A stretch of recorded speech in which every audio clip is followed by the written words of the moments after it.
வணக்கம், இது சூப்பர் 60. இன்றைய நாளில் அறிய வேண்டிய அத்தனை செய்திகளையும் 60 நிமிடங்களில் தரும் விறுவிறுப்பான செய்தி தொகுப்பது.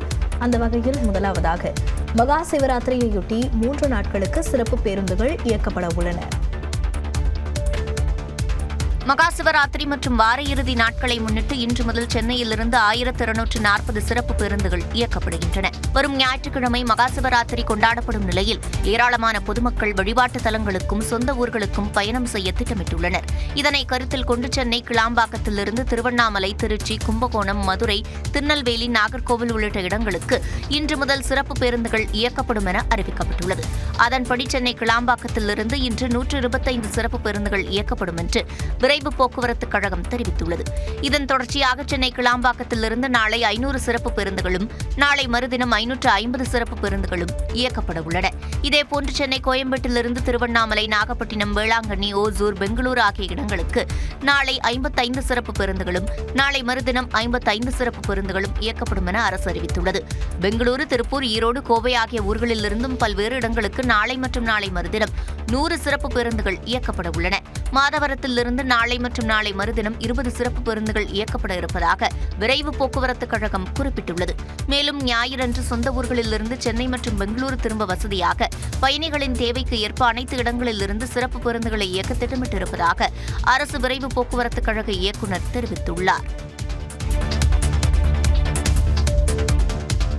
மத்திய பாஜக அரசை கண்டித்து தொழிற்சங்கத்தினர் மற்றும் விவசாய சங்கத்தினர் இன்று நாடு தழுவிய பொது வேலைநிறுத்த போராட்டத்தில் ஈடுபட உள்ளனர். மாநில அரசுகள் மற்றும் தொழிற்சங்கங்களுடன் கலந்து ஆலோசிக்காமல் நிறைவேற்றப்பட்ட 4 தொகுப்பு சட்டங்களை திரும்பப் பெற வேண்டும், மின்சார சட்டத்தை திருத்தக்கூடாது என்பதை வலியுறுத்தியும், ஊரக வேலை திட்டத்தின் பெயரை மாற்றியது உள்ளிட்டவற்றை கண்டித்தும் நாடு தழுவிய அளவில் இன்று வேலை நிறுத்தத்தில் ஈடுபட உள்ளதாக தொழிற்சங்கங்கள் அறிவித்திருந்தன. இந்த போராட்டத்திற்கு சம்யுக்தா கிசான் மோர்ச்சா உள்ளிட்ட விவசாய சங்கங்களும் திமுக உள்ளிட்ட அரசியல் கட்சிகளும் ஆதரவு தெரிவித்துள்ளன. அதன்படி இன்று நாடு தழுவிய அளவில் தொழிற்சங்கத்தினர் மற்றும் விவசாய சங்கத்தினர் வேலை நிறுத்தத்தில் ஈடுபட உள்ளனர். இந்த போராட்டத்தில் ஏஐடியுசி, சிஐடியு உள்ளிட்ட 10 தொழிற்சங்கங்களைச் சேர்ந்த 30 கோடி தொழிலாளர்கள் பங்கேற்பார்கள் என்று கூறப்படுகிறது. இதனால் மாநில, மத்திய அரசு அலுவலகங்கள், அரசு பேருந்து சேவை, பொதுத்துறை வங்கி உள்ளிட்ட சேவைகள் கடுமையாக பாதிக்கும் என்று எதிர்பார்க்கப்படுகிறது. இதற்கிடையே போக்குவரத்து கழக ஊழியர்கள் பணிக்கு வராவிட்டால் நடவடிக்கை எடுக்கப்படும் என்று தமிழ்நாடு அரசு போக்குவரத்து கழகம் எச்சரிக்கை விடுத்துள்ளது.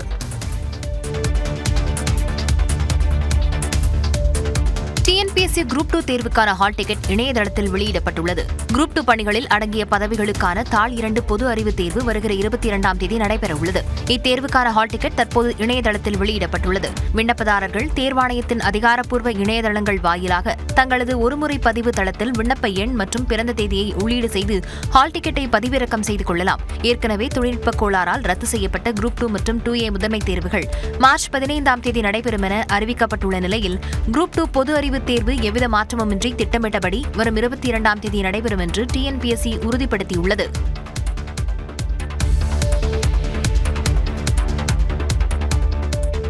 ஆட்சி அதிகாரத்தில் பங்கு என்ற நிலைப்பாடு தமிழ்நாட்டிற்கு ஒத்துவராது என்று திமுக தலைவரும் முதலமைச்சருமான மு.க. ஸ்டாலின் திட்டவட்டமாக தெரிவித்துள்ளார். திமுக கூட்டணியில் அங்கம் வகிக்கும் காங்கிரஸ் கட்சியினர் சிலர் ஆட்சி அதிகாரத்தில் பங்கு வேண்டும் என்று குரல் எழுப்பி வருகின்றனர். சென்னையில் தனியார் ஊடக நிகழ்ச்சி ஒன்றில் பேசிய முதலமைச்சர் ஆட்சி அதிகாரத்தில் பங்கு என்ற கொள்கை தமிழ்நாட்டிற்கு ஒத்துவராது என்று திட்டவட்டமாக கூறினார். மேலும் ஆட்சி அதிகாரத்தில் பங்கு தமிழ்நாட்டிற்கு ஒத்துவராது என்பது காங்கிரசுக்கும் நன்றாக தெரியும் என்றும் முதலமைச்சர் தெரிவித்தார்.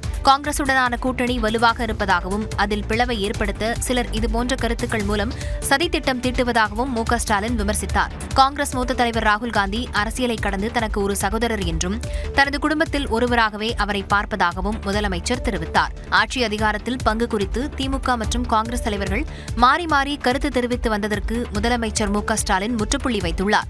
மேலும் கடந்த 2021ஆம் ஆண்டு தேர்தலை விட இம்முறை திமுக அமோக வெற்றி பெறும் என்றும் முதலமைச்சர் நம்பிக்கை தெரிவித்தார். நடக்க போற தேர்தல் 2 கூட்டணிகளுக்கு இடையில் நடக்கிற தேர்தல் இல்ல. இது தமிழ்நாடு வாசஸ் என்டிஏ. பாமர மக்களுக்கு புரிகிற மாதிரி இன்னும் எளிமையா சொல்லணும்னா, வெல்லப்போவது தமிழ்நாடு அணியா, டெல்லி அணியா? வரும் தேர்தலில் யாருக்கும் இடையே போட்டி என்று முதலமைச்சர் மு.க. ஸ்டாலின் தெரிவித்த கருத்துக்கள் தான் இவை. செங்கல்பட்டு மாவட்டம் திருவிடந்தையில் நடைபெற்ற திமுக வாக்குச்சாவடி முகவர்கள் பயிற்சி மாநாட்டில் உரையாற்றியவர், திமுகவை தவிர யார் ஆட்சி அமைத்தாலும் அது பாஜகவின் ஆட்சியாகத்தான் இருக்கும் என்று தெரிவித்தார். நம்ம கூட்டணியை தவிர வேற யாருக்கு வாக்களிச்சாலும் இதுவரை நாம பண்ணிக்கிட்டு வரக்கூடிய நலத்திட்டங்கள் ஸ்டாப் நின்னுடும். தமிழ்நாட்டினுடைய தொகுதி அளவை குறைச்சிருவாங்க. இதுவரை நாம் சாதிச்சு காட்டியிருக்கக்கூடிய வளர்ச்சியை பின்னோக்கி கொண்டு போயிடுவாங்க. வளர்ச்சி அரசியல் மாறி கலவர அரசியல் தான் தமிழ்நாட்டில் நடக்கும். வன்முறையை தூண்டி அதன் மூலமாக வெற்றி பெறலாம் என்று துடிக்கக்கூடிய விஷ விதைகளை தமிழ்நாட்டிற்குள் விடவே கூடாது என்று கூறிய முதலமைச்சர் தோழமை கட்சிகளுடன் ஒற்றுமையாக பணியாற்ற வேண்டும் என்றும் திமுக முகவர்களிடம் அறிவுறுத்தினார்.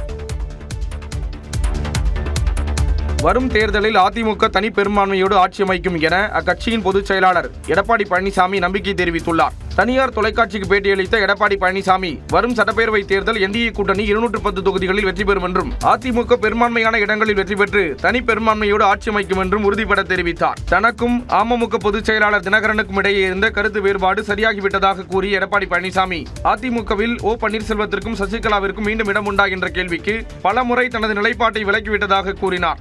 விஜய் சினிமாவில் தான் சூப்பர் ஸ்டார் என கூறிய எடப்பாடி பழனிசாமி வரும் தேர்தலில் தான் தவேக்குவிற்கான ஆதரவு தெரிய வரும் என்றார். எம்ஜிஆர் குறித்து விஜய் குறிப்பிட்டு பேசுவது குறித்த கேள்விக்கு பதிலளித்தவர் எம்ஜிஆர் பெயரை கூறினால்தான் கட்சி நடத்த முடியும் என்ற சூழல் தமிழ்நாட்டில் இருப்பதாக கூறினார். கரூர் சம்பவத்தில் விஜய் மீது சாஃப்ட் கார்னர் இல்லை என கூறியவர் தாங்கள் நடுநிலையோடு செயல்பட்டதாக விளக்கம் அளித்தார். திமுக ஆட்சியில் கடன் வாங்குவதில் முதல் மாநிலமாக தமிழ்நாடு விளங்குவதாகவும் திராவிட மாடல் என்ற முழக்கத்தை முன்னிறுத்தி மக்களை திமுக ஏமாற்றி வருவதாக எடப்பாடி பழனிசாமி விமர்சித்தார். வந்தே மாதரம் பாடல் தொடர்பாக புதிய விதிமுறைகளை மத்திய அரசு அறிவித்துள்ளது. தேசிய கீதத்திற்கு முன்பாக வந்தே மாதரம் பாடல் இசைக்கப்பட வேண்டும் என்றும் அப்போது அனைவரும் எழுந்து நிற்க வேண்டும் என்றும் புதிய விதிமுறைகள் அறிவிக்கப்பட்டுள்ளன. தேசிய கீதமான ஜனகணமன பாடலை பாடும்போது எழுந்து நிற்க வேண்டும், குறிப்பிட்ட நிமிடங்களில் பாடி முடிக்க வேண்டும் உள்ளிட்ட விதிமுறைகள் நடைமுறையில் உள்ளன. வந்தே மாதரம் பாடலின் 150ஆம் ஆண்டு நிறைவை மத்திய அரசு கொண்டாடும் நிலையில் இந்த பாடலின் முதல் 190 வினாடிகள் கொண்ட முதல் 6 சரணங்களை அரசு நிகழ்ச்சிகளில் பாடுவது தொடர்பாக புதிய விதிகளை வகுத்து மத்திய அரசு உத்தரவிட்டுள்ளது. அதன்படி தேசிய கொடியை ஏற்றும் நிகழ்வுகள், குடியரசுத் தலைவர், ஆளுநர்கள் பங்கேற்கும் அதிகாரப்பூர்வ நிகழ்வுகளில் வந்தே மாதரம் பாடல் பாடப்பட வேண்டும் என்று தெரிவிக்கப்பட்டுள்ளது. நாட்டு மக்களுக்கு குடியரசுத் தலைவர் உரையாற்றிய பின் இந்த பாடல் இசைக்கப்பட வேண்டும் என்றும் உத்தரவிடப்பட்டுள்ளது. மேலும் இந்த பாடலை பாடும்போது அனைவரும் எழுந்து நிற்க வேண்டும் என்றும் தெரிவிக்கப்பட்டுள்ளது. குறிப்பாக தேசிய கீதத்திற்கு முன்பாக வந்தே மாதரம் பாடலை பாட வேண்டும் என்றும் உத்தரவில் குறிப்பிடப்பட்டுள்ளது. பள்ளிகளிலும் தினமும் காலையில் இந்த பாடலை மாணவர்கள் கூட்டாக பாடுவதை ஊக்குவிக்க வேண்டும் என்றும் தெரிவிக்கப்பட்டுள்ளது. வர்த்தக ஒப்பந்தம் மூலம் இந்தியாவை பிரதமர் மோடி அமெரிக்காவிற்கு விற்றுவிட்டதாக ராகுல் காந்தி விமர்சித்துள்ளார். மக்களவையில் பட்ஜெட் மீதான விவாதத்தின் போது பேசிய எதிர்க்கட்சித் தலைவர் ராகுல் காந்தி அமெரிக்காவுடனான வர்த்தக ஒப்பந்தத்தை கடுமையாக தாக்கி பேசினார். That you have sold India. Are you not ashamed of selling India? Do you have no shame of selling India? You have sold our mother, Bharat Mata. Do you have no shame? தொடர்ந்து பேசிய அவர் அமெரிக்காவிற்கு சமமாக அமர்ந்து பேச்சுவார்த்தை நடத்தாமல் பிரதமர் மோடி அழுத்தத்திற்கு ஆளானதாகவும் விமர்சித்தார். He will not do it. You know why he sold India? Because they are choking him. Ek sir Epstein case. Sir, 3 million files are still locked up. उसका इस विषय से कोई संबंध नहीं. மேலும் தங்கம் மற்றும் வெள்ளி விலை உயர்வு, டாலருக்கு நிகரான இந்திய ரூபாய் மதிப்பு சரிவு ஆகியவை குறித்து நிதிநிலை அறிக்கையில் எந்த அம்சங்களும் இடம்பெறவில்லை எனவும் ராகுல் காந்தி குற்றம் சாட்டினார். வர்த்தக ஒப்பந்தம் மூலம் இந்தியாவை பிரதமர் மோடி அமெரிக்காவிற்கு விற்றுவிட்டதாக விமர்சித்த விவகாரத்தில் எதிர்க்கட்சித் தலைவர் ராகுல் காந்திக்கு உரிமை மீறல் நோட்டீஸ் அனுப்பப்படும் என்று மத்திய அமைச்சர் கிரண் ரிஜிஜூ தெரிவித்துள்ளார். அமெரிக்காவின் அழுத்தத்திற்கு பணிந்து பிரதமர் மோடி ஒட்டுமொத்த நாட்டையும் அடகு வைத்து விட்டதாக ராகுல் காந்தி விமர்சித்தது குறித்து மக்களவையில் பேசிய கிரண் ரிஜிஜூ இந்தியாவை யாரும் விற்க முடியாது என்றும் இந்த நாட்டை யாரும் வாங்க முடியாது என்றும் திட்டவட்டமாக கூறினார். ராகுல் காந்தி கூறிய பொய் குற்றச்சாட்டுகளை நீக்க வேண்டும் என்றும் வலியுறுத்தினார். அதன்பின் டெல்லியில் செய்தியாளர்களிடம் பேசிய அவர் அவையை தவறாக வழிநடத்தியதற்காக ராகுல் காந்திக்கு எதிராக உரிமை மீறல் நோட்டீஸ் கொண்டு வரப்படும் என்று தெரிவித்தார். We are going to file a notice, privilege notice against Sri Rahul Gandhi for misleading the House and also making baseless statement. அவையில் எந்தவித நோட்டீஸும் கொடுக்காமல் மத்திய அமைச்சர் ஹர்தீப் சிங் பூரிக்கு எதிராக தீவிரமான குற்றச்சாட்டுகளை ராகுல் காந்தி சுமத்தியிருப்பதாகவும் கிரண் ரிஜிஜூ சாடினார். திமுக காங்கிரஸ் கூட்டணியில் யாரும் விரிசலை ஏற்படுத்த முடியாது என தமிழ்நாடு காங்கிரஸ் கமிட்டி தலைவர் செல்வபெருந்தகை திட்டவட்டமாக தெரிவித்துள்ளார். நியூஸ் 18 தமிழ்நாடுக்கு பிரத்யேக நேர்காணல் அளித்த அவர் கூட்டணி குறித்து காங்கிரஸ் கட்சியில் சிலர் கூறும் கருத்து எந்த தாக்கத்தையும் ஏற்படுத்தாது என கூறினார். கூட்டணி தொடர்பாக அகில இந்திய தலைமை முடிவெடுக்கும் எல்லா அதிகாரத்தையும் நீங்களே பேசி நல்வழி காட்டுங்க விட்டாச்சு. இப்போ அவங்க தான் பேசுவாங்க, அவங்க தான் முடிவு பண்ணுவாங்க. இப்போ யாராவது ஒருத்தர் கருத்து சொல்றாங்கன்னா அந்த கருத்து கூட சொல்லக்கூடாது தேர்தல் விஷயமா கடுமையாக சொல்லிட்டு தான் இருக்கிறாங்க. அது தலைமை பார்த்துக்கொள்ளும். பேச்சுவார்த்தையை விரைவில் தொடங்குமாறு திமுகவை வலியுறுத்தியது ஏன் என்ற கேள்விக்கும் அவர் பதிலளித்தார். பீகார் தேர்தலில் ஏற்பட்ட அனுபவம், ஜார்க்கண்ட் தேர்தலில் ஏற்பட்ட அனுபவம், மகாராஷ்டிரா தேர்தலில், ஹரியானா தேர்தலில் சில அனுபவங்கள் எல்லாம் இருக்குது. என்னென்னா கடைசி நேரத்தில் தொகுதி பங்கீடு செஞ்சு selection process of the candidate, இந்த வேட்பாளர்களை தேர்வு செய்யும் விதம் என்பது ஒரு பின்னடைவு ஏற்படுகிறது. அதனால் முன்கூட்டியே நம்ம எல்லாத்தையும் முடிச்சுட்டு களத்துக்கு போகணுன்றதான் எல்லாருடைய விருப்பம். உரிய மதிப்பளிக்கும் வரையிலான இடங்களை திமுகவிடம் கேட்டு பெறுவோம் எனவும் செல்வபெருந்தகை தெரிவித்தார். தாவேக்காவை கூட்டணிக்கு இழுக்க பாஜக முயற்சிக்கவில்லை என பாஜக மாநில தலைவர் நயினா நாகேந்திரன் தெரிவித்துள்ளார். நியூஸ் 18 தமிழ்நாடுக்கு பிரத்யேக நேர்காணல் அளித்த அவர் தாவேக்காவுடன் கூட்டணி பேச்சுவார்த்தை நடந்ததா என்ற கேள்விக்கு பதிலளித்தார். இல்லை, அது குறித்து எந்த முயற்சியும் நாங்கள் எடுக்கலை. பாரதிய ஜனதா கட்சியை பொறுத்த மட்டும் விஜய் வர வேண்டும் என்று நாங்கள் எந்த முயற்சியும் இதுவரைக்கும் எடுக்கவில்லை. தொடர்ந்து பேசிய அவர் அமமுக கூட்டணியில் இணைந்தது வெற்றி வாய்ப்பு கணக்கு என்றார். கடந்த 2021 தேர்தலில் மதிப்புக்குரிய டிடிவி அவர்கள் வாங்கின ஓட்டு, அந்த ஏடிஎம்கே வாங்கின ஓட்டையும் கூட்டி பார்த்தீங்கன்னா கிட்டத்தட்ட 109 தொகுதிகளில் ஜெயிக்கிறோம். தமிழ்நாட்டை பொறுத்தவரையில் அரித்மெட்டிக் கால்குலேஷன் 1-1-2ங்கிறது தான். திருமதி சசிகலா அவர்கள் ஒருவேளை அப்படி ஒரு தனி கட்சி தொடங்கும் போது தேசிய ஜனநாயக கூட்டணியில் இடம்பெறுவதற்கான வாய்ப்புகள் இருக்குமா? இல்லை, அது பற்றி நான் இப்போ எந்த கருத்தும் சொல்ல முடியாது. அவங்க கட்சி தொடங்கின பிறகு வேணா சொல்றேன். அண்ணாமலையுடன் உரசல் என்ற தகவல் வதந்தி என கூறிய நயினா நாகேந்திரன் அண்ணன் தம்பியாக பழகி வருவதாக தெரிவித்தார். முன்னதாக செய்தியாளர்களிடம் பேசிய நயினா நாகேந்திரன் தேமுதிகவுடன் இதுவரை கூட்டணி பேச்சுவார்த்தை நடத்தவில்லை என்றார். அமெரிக்க பயணத்தின் போது பெண்ணிடம் சாதி பெயரை கேட்டதாக குற்றம் சாட்டப்பட்ட நிலையில் அது தொடர்பாக பட்டிமன்ற பேச்சாளர் ராஜா விளக்கம் அளித்துள்ளார். தமிழர் ஜாதி என்கிற ஒன்றைத்தான் நான் பெருமையாக கருதுகிறேன். இதுல வேறு ஜாதி எதுவும் இல்லை. தன் மீதான குற்றச்சாட்டை பட்டிமன்ற பேச்சாளர் ராஜா மறுத்துள்ளார். அமெரிக்காவின் அட்லாண்டா மாகாணத்தில் நடந்த நிகழ்ச்சியில் பங்கேற்க சென்ற பேச்சாளர்களுக்கு உணவு கொண்டு வந்த பெண்ணிடம் அவர் என்ன சாதி என ராஜா கேட்டதாக அந்த பெண்ணின் சகோதரர் சமூக வலைதளத்தில் குற்றம் சாட்டியிருந்தார். இதுகுறித்து விளக்கம் அளித்து வீடியோ வெளியிட்டுள்ள ராஜா எந்த இடத்திலும் யாரிடமும் சாதியை கேட்டதில்லை என்றார். அவங்க யாரு, எவரு, என்ன ஜாதி, இதெல்லாம் யோசிக்கிற அளவு எனக்கு சின்ன புத்தி இல்லை. நாங்கள் இத்தனை வருஷமா தமிழ்நாட்டையும் தமிழ் மக்களையும் சந்திக்கிறோமே, எங்கேயாவது யாராவது நான் போய் ஜாதிய சமய உணர்வுகளோடு இருந்தேன்னு சொல்லுங்க. என்னோடு பயணிக்கிற எல்லாருக்கும் தெரியும், என்னை சந்தித்த எல்லாருக்குமே தெரியும். உணவு கொண்டு வந்தவர்களை மகள்கள் போல தான் பார்த்ததாகவும் அவர் கூறினார். இதனிடையே பட்டிமன்றங்களில் நடுவராக செயல்படும் சாலமன் பாப்பையா ராஜாவுக்கு ஆதரவு தெரிவித்துள்ளார். அவர் எப்படிப்பட்டவர் என்பது எனக்கு நன்றாகவே தெரியும். என்னுடைய பிள்ளை அது. ஜாதிகள் இல்லையடி பாப்பா என்ற பாரதியின் சொந்தத்தை அவருடைய சிந்தையில் ஏற்றுக்கொண்டவர். அவருக்கு இந்த இப்படிப்பட்ட எண்ணங்கள் கிஞ்சித்தும் இருக்காது. ஒரு தவறான கருத்திற்கு இத்தனை ஆர்ப்பாட்டங்கள் நடப்பதை பார்க்கும் பொழுது நட்பை விட பகைமை மேலோங்கி இருப்பதை பார்ப்பதாகவும் சாலமன் பாப்பையா கூறியுள்ளார். திண்டுக்கல் மாவட்டம் நத்தம் அருகே நடந்த ஜல்லிக்கட்டு போட்டியில் போதிய பாதுகாப்பு ஏற்பாடுகள் இல்லை என புகார் எழுந்த நிலையில் மாடு முட்டி ஒருவர் உயிரிழந்தார். புகையிலைப்பட்டியில் புனித சத்தியாகப்பர் மற்றும் புனித செபஸ்தியார் ஆலய திருவிழாவை முன்னிட்டு ஜல்லிக்கட்டு போட்டி நடைபெற்றது.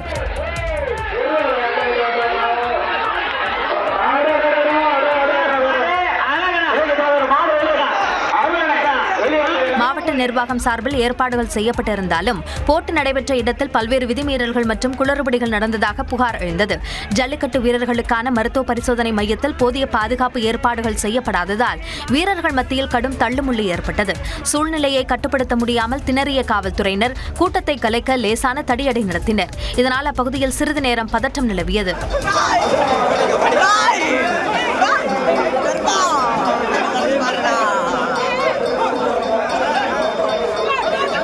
இந்த நிலையில் மதுரை மாவட்டம் அலங்காநல்லூர் பகுதியைச் சேர்ந்த பாலகுரு என்பவர் காளையை அடக்க முயன்ற போது மாடு முட்டி உயிரிழந்தார். 34 பேர் காயமடைந்தனர். நீலகிரி மாவட்டம் கூடலூர் அருகே ஆங்கிலேயர்கள் ஆட்சிக் காலத்தில் இயங்கி வந்த கைவிடப்பட்ட தங்க சுரங்கத்தில் மர்ம கும்பல் தங்கம் தேடியதாக புகார் எழுந்த நிலையில் அப்பகுதியில் வருவாய்த்துறை அதிகாரிகள் ஆய்வு மேற்கொண்டனர். கூடலூர் அருகே உள்ள தேவாலா உள்ளிட்ட பகுதிகளில் ஆங்கிலேயர் காலத்தில் தங்க சுரங்கங்கள் இயங்கி வந்த நிலையில் அது பின்னாளில் கைவிடப்பட்டது. இந்நிலையில் கைவிடப்பட்ட தங்க சுரங்கத்தில் மர்ம கும்பல் பல இடங்களில் தோண்டியதாக குற்றச்சாட்டு எழுந்தது. மேலும் சுரங்கங்கள் தோண்ட சட்டவிரோதமாக வெடிப்பொருட்களும் கூடலூர் பகுதிக்கு கொண்டுவரப்படுவதாக அதிகாரிகளுக்கு தகவல் பரவியது. இதனையடுத்து கூடலூர் வருவாய் கோட்டாட்சியர் குணசேகரன் தலைமையில் வருவாய்த்துறையினர் தேவாலா காட்டிமட்டம் வனப்பகுதியில் ஆய்வு மேற்கொண்டனர். ஆய்வின் போது ஏற்கனவே இருந்த கைவிடப்பட்ட தங்கச் சுரங்கங்களை விட கூடுதலாக சில இடங்களில் பள்ளம் தோண்டப்பட்டது தெரியவந்ததால் இதுகுறித்து மாவட்ட ஆட்சியருக்கு தெரியப்படுத்தி உரிய நடவடிக்கை எடுக்கப்படும் என அதிகாரிகள் தெரிவித்தனர்.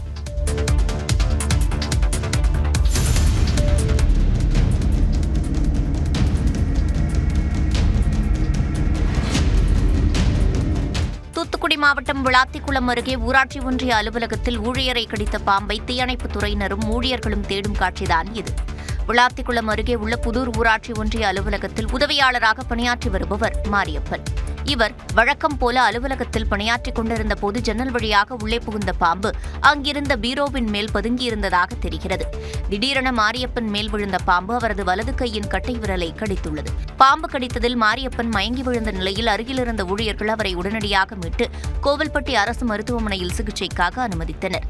இதனிடையே அலுவலக ஊழியர்கள் மற்றும் தீயணைப்புத் துறையினர் மாரியப்பனை கடித்த பாம்பை நீண்ட நேரம் தேடி பார்த்தும் அது சிக்கவில்லை.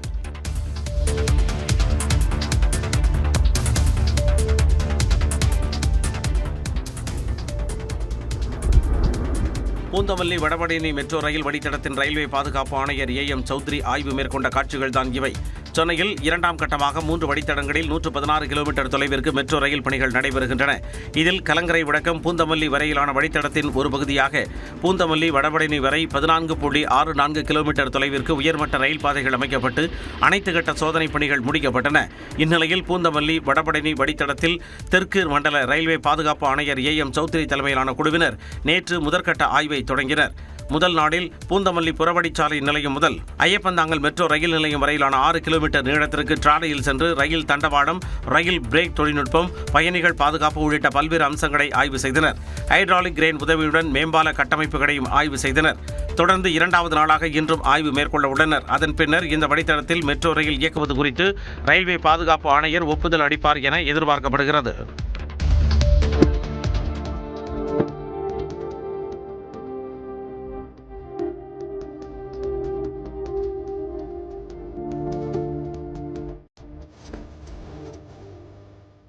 காஷ்மீர் பள்ளத்தாக்கில் நிலவும் கடும் பனிப்பொழிவு மற்றும் உறைபனிக்கு மத்தியில் இந்திய ராணுவத்தினர் ஒரு கர்ப்பிணியின் உயிரை காப்பாற்றிய வீடியோ நிகழ்ச்சியை ஏற்படுத்தியுள்ளது. ஜம்மு காஷ்மீர் மாநிலம் குப்வாரா மாவட்டத்தில் உள்ள ஜப்தி கிராமத்தைச் சேர்ந்த 26 வயதுடைய கர்ப்பிணி ஒருவருக்கு திடீரென உடல்நலக்குறைவு ஏற்பட்டது.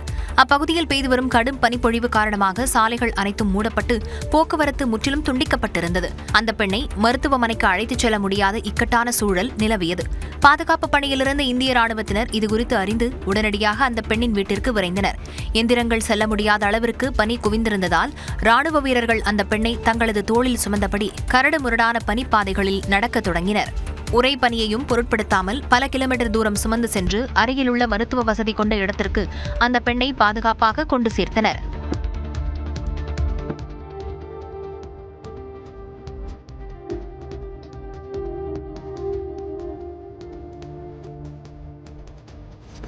சரியான நேரத்தில் மருத்துவமனையில் அனுமதிக்கப்பட்டதால் அந்த பெண்ணின் உயிர் காப்பாற்றப்பட்டது.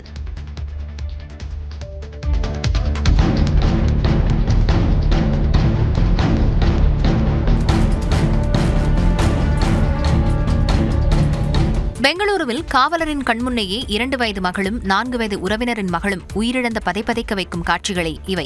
பெங்களூரு நகர ஆயுதப்படை பிரிவில் காவலராக பணியாற்றி வரும் நாகனகவுடா தனிச்சந்திரா என்ற இடத்தில் குடும்பத்துடன் வசித்து வருகிறார். இவர் தனது 2 வயது மகள், தனது மூத்த சகோதரரின் 4 வயது பானு ஆகிய இருவரையும் அழைத்துக் கொண்டு பால் வாங்குவதற்காக தனது இருசக்கர வாகனத்தில் சென்றுள்ளார். வளைவில் நின்றபோது அந்த வழியாக வந்த பள்ளி பேருந்து கட்டுப்பாட்டை மீறி இருசக்கர வாகனம் மீது மோதியது. இதில் நிலை தடுமாறி குழந்தைகள் இருவரும் சாலையில் விழுந்தனர். அப்போது பேருந்தின் பின்சக்கரம் அவர்கள் மீது ஏறியதில் இருவரும் பலத்த காயமடைந்தனர். உடனடியாக அங்கிருந்தவர்கள் குழந்தைகளை மீட்டு அருகிலுள்ள மருத்துவமனைக்கு கொண்டு சென்றனர். ஆனால் சிகிச்சை பலனின்றி 2 குழந்தைகளும் உயிரிழந்தனர். இச்சம்பவத்தில் தந்தை நாகனகவுடா சிறு காயங்களுடன் உயிர் தப்பினார்.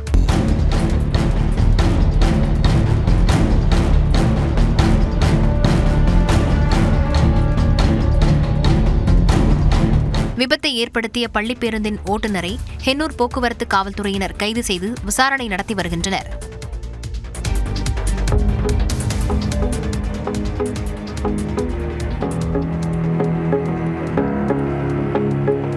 போலந்தில் கடுங்குளிர் காரணமாக இப்படி உறைந்த ஏரியில் படகுகள் மூலம் பனிக்கட்டிகளை உடைக்கும் பணி நடைபெற்று வருகிறது. போலந்தில் வழக்கத்தை விட தற்போது அதிக அளவில் பனிப்பொழிவு நிலவுகிறது. அந்நாட்டின் பெரும்பாலான மாகாணங்களில் -30 டிகிரி செல்சியஸ் வரை வெப்பநிலை இருப்பதால் காணுமிடமெல்லாம் பனிக்கட்டிகளாக காட்சியளிக்கின்றன. இதன் உச்சமாக போலந்து தலைநகர் வார்சாவில் உள்ள விஸ்துலா நதி சுமார் 200 கிலோமீட்டர் தூரத்திற்கு உறைந்துவிட்டது.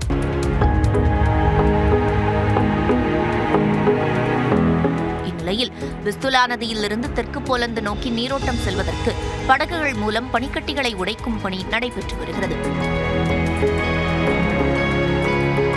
படகுகள் கடந்து சென்றதும் மீண்டும் ஏரி உறைந்து விடுவதால் அந்நாட்டு அதிகாரிகள் செய்வதறியாமல் தவித்து வருகின்றனர்.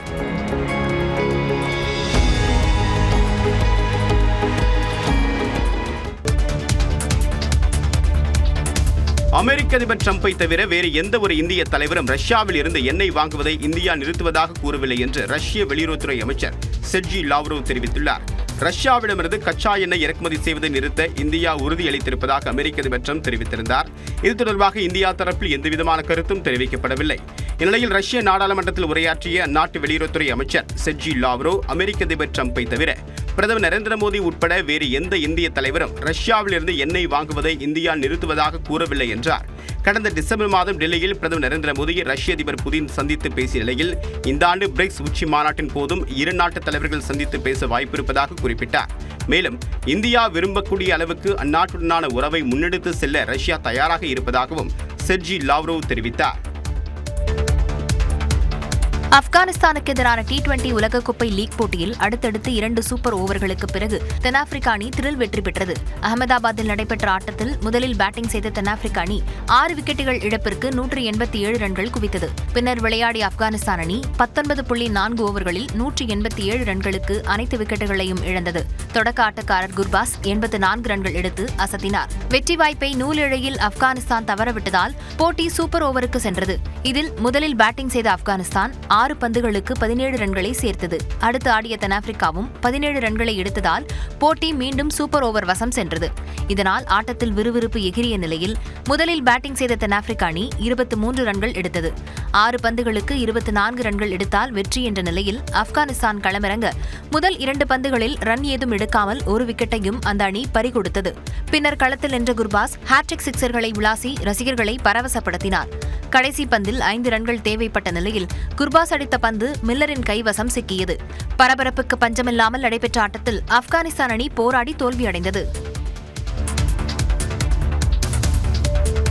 இந்தியா இலங்கையில் நடைபெறும் T20 உலகக்கோப்பை தொடரில் ஆஸ்திரேலியா மேற்கிந்திய தீவுகள் அணிகள் வெற்றி பெற்றுள்ளன. கொழும்புவில் நடைபெற்ற போட்டியில் அயர்லாந்து அணியை முன்னாள் சாம்பியன் ஆஸ்திரேலியா எதிர்கொண்டது. முதலில் பேட்டிங் செய்த ஆஸ்திரேலியா 20 ஓவர்களில் 6 விக்கெட் இழப்பிற்கு 182 ரன்கள் எடுத்தது. அந்த அணியின் மார்க்கஸ் ஸ்டாய்னிஸ் அதிரடியாக விளையாடி 45 ரன்கள் சேர்த்தார். அடுத்து விளையாடிய அயர்லாந்து அணி ஆடம் ஜாம்பா மற்றும் நாதன் எல்லிசின் பந்துவீச்சை சமாளிக்க முடியாமல் 115 ரன்களுக்கு சுருண்டது. இருவரும் தலா 4 விக்கெட்டுகளை வீழ்த்தினர்.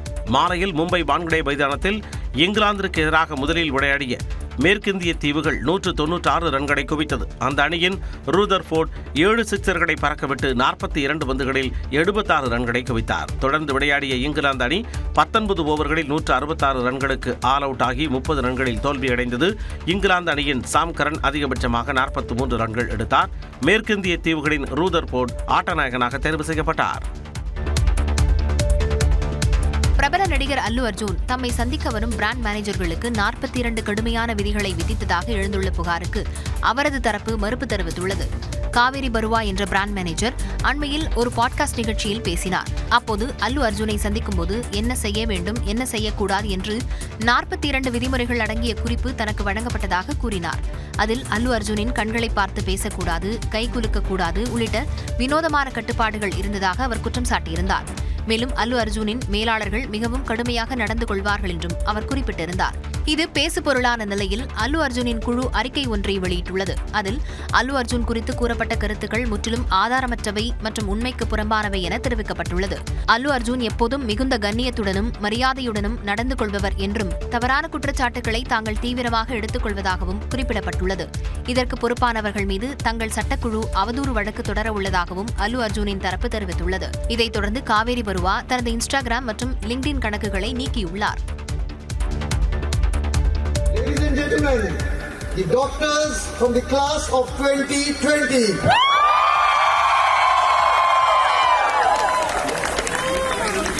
சினிமா பயணத்திற்கிடையே தனது மருத்துவ படிப்பையும் வெற்றிகரமாக நிறைவு செய்ததை நடிகை ஸ்ரீலீலா கொண்டாடிய காட்சிகள்தான் இவை. சினிமாவில் அறிமுகமான சில வருடங்களிலேயே முன்னணி நடிகர்களுடன் ஜோடி சேர்ந்து தெலுங்கு நடிகை ஸ்ரீலீலா கவனம் ஈர்த்தார். தமிழில் சிவகார்த்திகேயனின் பராசக்தி படத்தில் நடித்து ரசிகர்களை கவர்ந்த ஸ்ரீலீலா தற்போது தனுஷ் படத்திலும் ஒப்பந்தமாகியுள்ளார். தனது சினிமா பயணத்திற்கிடையே மருத்துவக் கல்வியையும் தொடர்ந்து வந்த ஸ்ரீலீலா அதனை நிறைவு செய்தார். ஸ்ரீலீலாவின் தாய் ஸ்வர்ணலதா மருத்துவராக உள்ள நிலையில் தனது பாட்டியின் ஆசைக்காக மருத்துவம் படித்ததாக ஸ்ரீலீலா முன்பு ஒரு பேட்டியில் கூறியிருந்தது குறிப்பிடத்தக்கது.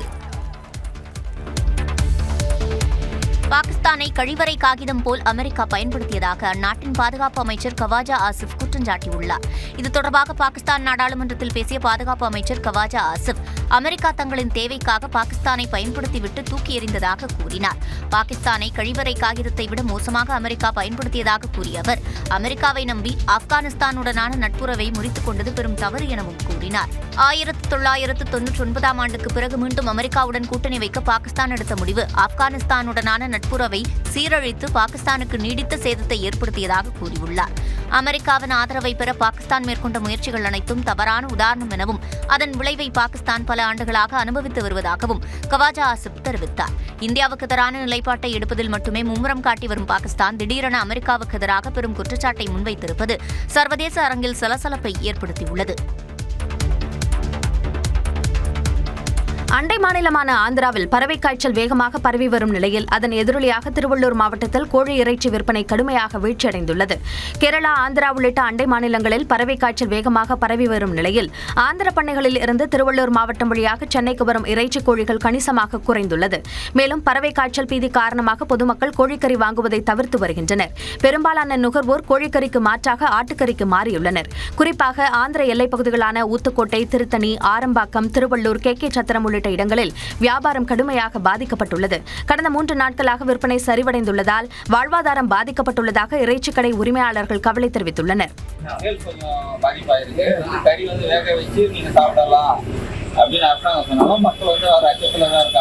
3 நாட்களுக்கு முன்பு 280 ரூபாய்க்கு விற்கப்பட்ட 1 கிலோ கோழிக்கறி தற்போது 220 ரூபாயாக குறைந்துள்ளது குறிப்பிடத்தக்கது.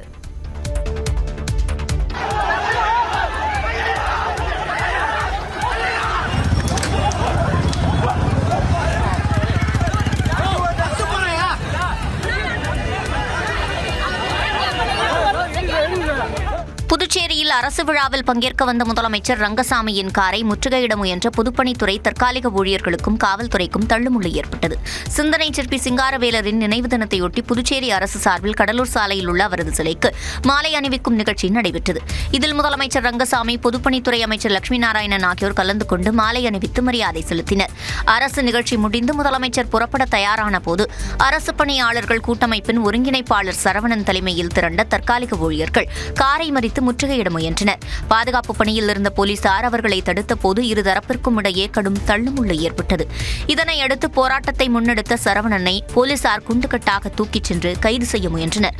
அப்போது மற்ற ஊழியர்கள் போலீசாருடன் வாக்குவாதத்தில் ஈடுபட்டதால் பரபரப்பு ஏற்பட்டது.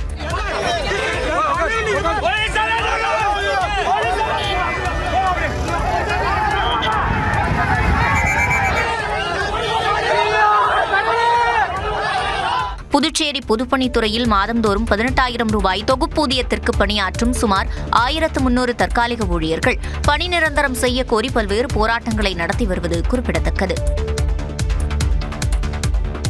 நாமக்கல் மாவட்டம் சேந்தமங்கலம் அருகே டெங்கு காய்ச்சலால் 12 வயது சிறுமி உயிரிழந்த நிலையில் நோய் பரவலை தடுக்க கொசு மருந்தடிக்கும் பணியில் சுகாதாரத்துறை ஊழியர்கள் ஈடுபட்டனர்.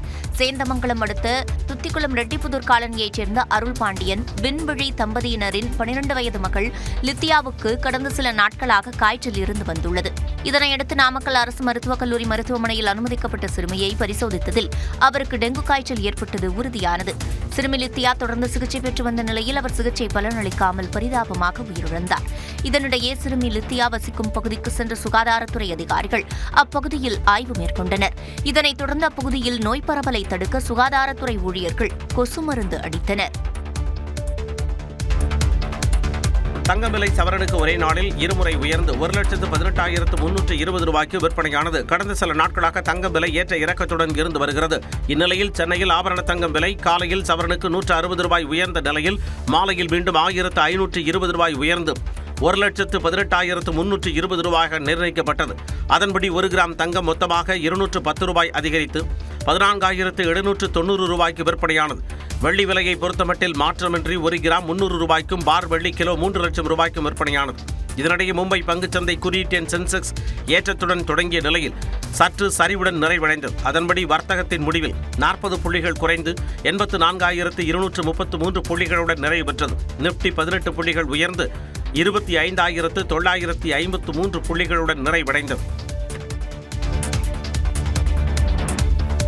தமிழ்நாடு வந்துள்ள இந்திய தேர்தல் ஆணையத்தின் துணை ஆணையர்கள் குழு மாவட்ட தேர்தல் அதிகாரிகள், எஸ்பிக்கள் உள்ளிட்ட அதிகாரிகளுடன் ஆலோசனை நடத்த திட்டமிட்டுள்ளனர்.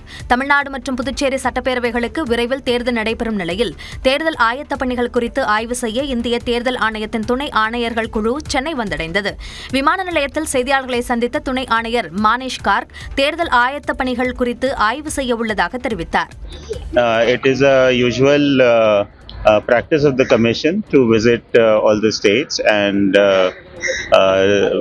review the whole preparation and have a meeting with the different officers here. முதற்கட்டமாக புதுச்சேரியில் ஆய்வு செய்ய துணை ஆணையர்கள் குழு அங்கு சென்றனர். அங்கு ஆய்வு செய்த பின் மீண்டும் தமிழ்நாடு வரும் அதிகாரிகள் வருமான வரித்துறை, சுங்கத்துறை, சிஆர்பிஎஃப், அஞ்சல், சிவில் விமான போக்குவரத்து உள்ளிட்ட 20க்கும் மேற்பட்ட துறைகளை சார்ந்த அதிகாரிகளை சந்தித்து ஆலோசனை நடத்துகின்றனர். அதன்பின் தமிழ்நாடு தலைமை தேர்தல் அதிகாரி, மாவட்ட தேர்தல் அதிகாரிகள் மற்றும் காவல் கண்காணிப்பாளர்களுடனும் ஆலோசனை நடத்த திட்டமிட்டுள்ளனர். விஷ விதைகளை தமிழ்நாட்டிற்குள் விடவே கூடாது என முதலமைச்சர் மு.க.ஸ்டாலின் கூறியுள்ளார். பாஜகவின் டப்பா என்ஜினுக்கு முன்னால் திமுகவின் சூப்பர் ஃபாஸ்ட் என்ஜின் என்றும் தலைகுனியாது என முதலமைச்சர் மு.க.ஸ்டாலின் தெரிவித்துள்ளார். செங்கல்பட்டு மாவட்டம் திருவிடந்தையில் நடைபெற்ற திமுக வாக்குச்சாவடி முகவர்கள் பயிற்சி மாநாட்டில் பேசிய அக்கட்சியின் தலைவர் ஸ்டாலின், கடந்த 5 ஆண்டுகளில் செய்த திட்டங்களை பட்டியலிட்டு இவை அடுத்த 50 ஆண்டுகளுக்கான ப்ளூ பிரிண்ட் என கூறினார். சொன்னதை மட்டும் இல்ல, சொல்லாத பல திட்டங்களை செஞ்சு காட்ட அரசாக நம்முடைய திராவிட மாடல் அரசு இருக்கு. மீதமுள்ள கோரிக்கைகள், வாக்குறுதிகள் அடுத்து அமைய இருக்கக்கூடிய திராவிட மாடல் 2.0 அரசுல நாம தான் செஞ்சு தர போறோம்னு சொல்லுங்க.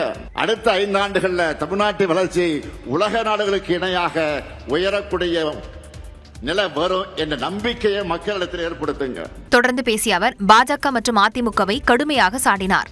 ஒன்றிய பாஜக திட்டங்களுக்கான நிதி ஒதுக்கீடு, பட்ஜெட், பேரிடர் நிவாரணம், கல்வி நிதின்னு தொடர்ந்து தமிழ்நாட்டுக்கு செய்யக்கூடிய வஞ்சகத்தையும் அதை எதிர்த்து கேள்வி எழுப்பாத அடிமை அதிமுகவின் துரோகத்தையும் மக்கள் முன் தோலுரிக்கணும். பாஜகவின் டப்பா இன்ஜினுக்கு முன்னால தமிழ்நாட்டுடைய திராவிட மாடல் சூப்பர் ஃபாஸ்ட் இன்ஜின் என்றும் தலைகுனியாது. வன்முறையை தூண்டி அதன் மூலம் வெற்றி பெறலாம் என்று துடிக்கும் விஷ விதைகளை தமிழ்நாட்டிற்குள் விடவே கூடாது எனவும் முதலமைச்சர் தெரிவித்தார். கூட்டணி ஆட்சி குறித்து இரு தலைமையும் இணைந்து முடிவெடுக்கும் என தமிழ்நாடு காங்கிரஸ் கமிட்டி தலைவர் செல்வ பெருந்தகை தெரிவித்துள்ளார். சென்னையில் செய்தியாளர்களிடம் பேசிய அவர், ஆட்சியில் பங்கு தமிழ்நாட்டுக்கு ஒத்துவராது என்ற முதலமைச்சரின் நிலைப்பாடு குறித்து கருத்து கூறினார்.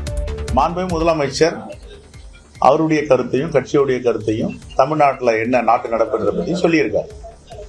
இது எல்லோரையும் சேர்ந்து உட்காந்து பேசி எங்கள் அகில இந்திய தலைவர்கள், மாண்புமிகு முதலமைச்சர் அவர்களும் ஒரு நல்ல முடிவு எடுப்பாங்க. இதனால கூட்டணிக்குள்ள ஒரு பிணக்கு இருக்குமா, பிரச்சனை இருக்குமா, விரிசல் வரமா அப்படின்னு நிறைய பேர் இதை காத்துட்டு இருக்காங்க.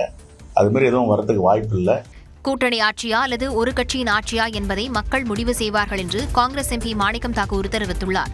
எக்ஸ் பக்கத்தில் பதிவிட்டுள்ள அவர், 2006இல் மக்கள் தீர்ப்பை செயல்படுத்தாதது காங்கிரசின் தவறு என்று குறிப்பிட்டுள்ளார். அதேபோல ஆட்சி அதிகாரத்தில் பங்கு கொடுப்பதில் தமிழ்நாட்டு மக்களுக்கு எந்த பிரச்சனையும் இல்லை என்று காங்கிரஸ் நிர்வாகி பிரவீன் சக்கரவர்த்தி தெரிவித்துள்ளார். அவரது எக்ஸ் பதிவில் ஆட்சி அதிகாரத்தில் பங்கு என்பது தனித்துவமான கோரிக்கை அல்ல என்று குறிப்பிட்டுள்ளார். மற்ற மாநிலங்களில் ஆட்சியில் பங்கு கொடுக்கப்படும் நிலையில் தமிழ்நாட்டிற்கு ஒத்துவராது என்ற காரணத்திற்கு பின்னால் ஒளிந்து கொள்வது ஏன் என்று பிரவீன் சக்கரவர்த்தி வினவியுள்ளார். முடிஞ்சு போன முடிஞ்சு போனது பத்தி பேசிட்டு இருக்கு. ராமதாசுடன் மீண்டும் இணைந்து செயல்படுவீர்களா என்ற கேள்விக்கு அன்புமணி தெரிவித்த கருத்துதான் இது. மதுரை மீனாட்சி அம்மன் கோவிலில் பாமக தலைவர் அன்புமணி குடும்பத்துடன் சாமி தரிசனம் செய்தார். தொடர்ந்து செய்தியாளர்களை சந்தித்த அவர் வரும் தேர்தலில் தேசிய ஜனநாயக கூட்டணி மாபெரும் வெற்றி பெறும் என்றார். எங்க கூட்டணி ஒருத்தருக்கு ஒருத்தர் நல்லா புரிந்து கொண்டு உணர்வுபூர்வமா இருக்கின்ற எங்கள் கூட்டணி. ஆனால் திமுகவில் குழப்பங்கள், காங்கிரஸ் ஒரு பக்கம், விசிகே ஒரு பக்கம், வைகோ அவர்கள் ஒரு பக்கம், அந்த எல்லாமே பிச்சுக்கிட்டு இருக்கிறாங்க. எங்களுக்கு எந்த பிரச்சனையும் கிடையாது. இன்னும் சில கட்சிகள் எங்க கூட்டணிக்கு வர இருக்கிறது. அதனால இன்னைக்கு இந்த தேர்தல் அண்ணா திமுகவுக்கும் திமுகவும் நடக்கின்ற ஒரு தேர்தல் இது. இந்த தேர்தலில் எங்கள் கூட்டணி மிகப்பெரிய வெற்றி பெறும். திமுக ஆட்சி மீது மக்கள் அதிருப்தியில் இருப்பதாகவும் அன்புமணி ராமதாஸ் கூறினார். திமுகவிடம் கூட்டணி கட்சிகள் ஆட்சியில் பங்கு கோருவதில் தவறில்லை என தவிக கொள்கை பரப்பு பொதுச் செயலாளர் அருண்ராஜ் தெரிவித்துள்ளார். நியூஸ் 18 தமிழ்நாடுக்கு பேட்டியளித்த அவர் காங்கிரஸ் தலைவர்கள் சிலர் கூட்டணி ஆட்சி என குரல் எழுப்புவது குறித்து கருத்து கூறினார். மத்தியில் கூட்டாட்சி, மாநிலத்தில் சுயாட்சி அப்படிங்கறதுனால மாநிலத்தில் ஒரு கூட்டணி ஆட்சி கொடுக்கக்கூடாதுன்னு அர்த்தம் கிடையாது. கூட்டணி ஆட்சியோட ஒரு சுயாட்சி கொடுக்க முடியும். இப்ப பாத்தீங்கன்னா திமுக 130க்கு மேல ஒரு இடங்களை ஜெயிச்சிருக்காங்க. ஆனா அந்த ஒவ்வொரு அவங்க ஜெயிச்ச இடத்துலயும் கூட்டணி கட்சிகளோட பங்கு இருக்கா இல்லையா? முதல்வர் திரு ஸ்டாலின் அவர்கள் உட்கார்ந்து இருக்கக்கூடிய நாற்காலியில ஒரு கால் மட்டும்தான் திமுகவுடைய, மீதி 3 கால்கள் கூட்டணி கட்சிகளோட. ஆட்சியில் பங்கு என்ற விஜயின் அறிவிப்புக்கு பிறகு இதுகுறித்த விவாதம் எழுந்துள்ளதா என்ற கேள்விக்கும் பதிலளித்தார். தாவேக்கானாலதான் காங்கிரஸ் இப்படி ஒரு ஸ்டாண்ட் எடுத்திருக்குன்னு பாக்குறீங்களா? இது வரைக்கும் அவங்களுக்கு ஒரு வாய்ப்பே இல்ல. திமுக கொடுக்கறது மட்டும்தான் வாங்கிட்டு இருந்தாங்க. இப்ப தலைவர் சொன்ன மாதிரி நட்பு சக்தியில் வந்தாலும் வராவிட்டாலும் எங்களை பொறுத்தவரை நாங்கள் தனித்து போட்டியிட்டு வெற்றி பெறக்கூடிய ஆற்றலும் மக்கள் ஆதரவும் எங்கள்கிட்ட இருக்கிற முழு நம்பிக்கை இருக்கு. இருந்தாலும் காங்கிரஸ் கட்சி இதை மாதிரி ஒரு கோரிக்கை வைத்திருந்தார்கள், அது முற்றிலும் தவறில்லை என்பதுதான் எங்கள் கருத்து. காங்கிரசுடன் தாவேகா பேச்சுவார்த்தை நடத்தியதா என்ற கேள்விக்கு அதனை வெளிப்படையாக கூற முடியாது என்றும் அருண்ராஜ் தெரிவித்தார். புரோகோட் தலைப்பு விவகாரத்தில் மதுபான நிறுவனத்திற்கும் நடிகர் ரவிமோகனுக்கும் இடையே சமரசம் ஏற்பட்டதாக சென்னை உயர்நீதிமன்றத்தில் தெரிவிக்கப்பட்டுள்ளது. ரவிமோகன் நடித்து தயாரிக்கும் படத்திற்கு புரோகோட் என தலைப்பு வைத்த நிலையில் அந்த பெயருக்கு தாங்கள் பதிப்புரிமை பெற்றுள்ளதாக டெல்லியைச் சேர்ந்த இண்டோபேவ்ஸ் பிரைவேட் லிமிடெட் நிறுவனம் வழக்கு தொடர்ந்தது. மனுவை விசாரித்த டெல்லி உயர்நீதிமன்றம் திரைப்படத்துக்கு புரோகோட் பெயரை பயன்படுத்த இடைக்கால தடை விதித்தது. இதனை எதிர்த்து தயாரிப்பு நிறுவனம் சென்னை உயர்நீதிமன்றத்தில் மேல்முறையீடு செய்தது. அந்த மனுவை விசாரித்த நீதிமன்றம் புரோகோட் பெயரை ரவிமோகன் தயாரிப்பு நிறுவனம் பயன்படுத்துவதை தடுக்கக்கூடாது என மதுபான நிறுவனத்திற்கு உத்தரவிட்டது. இந்த மனு மீண்டும் விசாரணைக்கு வந்த நிலையில் இருதரப்பிலும் ஆஜரான வழக்கறிஞர்கள் தலைப்பு தொடர்பாக மதுபான நிறுவனம் மற்றும் ரவிமோகன் இடையே சமரசம் ஏற்பட்டதாக தெரிவிக்கப்பட்டது. மேலும் இந்த மாத இறுதிக்குள் இருதரப்புக்கும் இடையே ஒப்பந்தம் கையெழுத்தாகவிருப்பதாக கூறப்பட்டது. அதனை பதிவு செய்த நீதிமன்றம் விசாரணையை வரும் 25ஆம் தேதிக்கு ஒத்திவைத்தது. ஆரணி அருகே ஓடும் ரயிலில் இருந்து தவறி விழுந்த கணவனை காப்பாற்ற முயன்ற மனைவியும் கீழே விழுந்து ஒரே நேரத்தில் இருவரும் உயிரிழந்த சம்பவம் சோகத்தை ஏற்படுத்தியுள்ளது. கள்ளக்குறிச்சி மாவட்டம் ஐயனார்பாளையம் கிராமத்தைச் சேர்ந்தவர் சிவகண்டன். இவர் மும்பையில் உள்ள ஹோட்டல் ஒன்றில் பணியாற்றி வந்தார். இவருக்கும் இவரது மனைவி கலையரசிக்கும் 3 பெண் குழந்தைகள் உள்ளனர். இந்நிலையில் தனது சொந்த ஊரில் நடைபெறும் துக்க நிகழ்ச்சியில் பங்கேற்பதற்காக சிவகண்டன் தனது குடும்பத்தினருடன் மும்பையில் இருந்து திருநெல்வேலி செல்லும் தாதர் எக்ஸ்பிரஸ் ரயிலில் பயணம் செய்தார். திருவண்ணாமலை மாவட்டம் வடபாதிமங்கலம் அருகே சென்று கொண்டிருந்த போது சிவகண்டன் ரயிலின் கதவு அருகே நின்று வேடிக்கை பார்த்துக் கொண்டிருந்ததாக கூறப்படுகிறது. அப்போது சிவகண்டன் கால் தவறியதாகவும் அவரை காப்பாற்ற முயன்ற கலையரசியின் பிடி நழுவியதாகவும் கூறப்படும் நிலையில் இருவரும் ரயிலில் இருந்து கீழே விழுந்து உயிரிழந்தனர். தகவல் அறிந்து வந்த காட்பாடி ரயில்வே போலீசார் சிவகண்டன் மற்றும் கலையரசியின் உடல்களை கைப்பற்றி விசாரித்து வருகின்றனர்.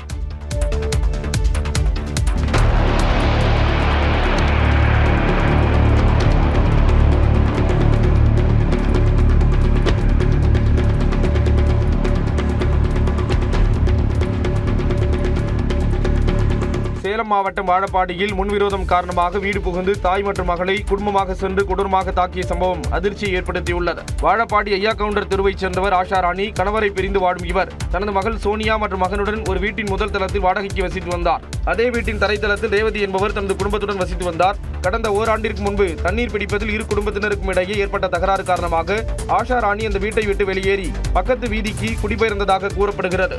ஒரே பள்ளியில் படிக்கும் சோனியாவுக்கும் ரேவதியின் மகள் தேவஸ்ரீக்கும் சில தினங்களுக்கு முன்பு பள்ளி வளாகத்தில் வாக்குவாதம் ஏற்பட்டதாக கூறப்படுகிறது. இந்த நிலையில் 3 நாட்களுக்கு முன்பு ரேவதி தனது கணவர் சந்திரன் மற்றும் மகளுடன் வீடு புகுந்த ஆஷா ராணி சோனியா மீது கடுமையான தாக்குதல் நடத்தினர்.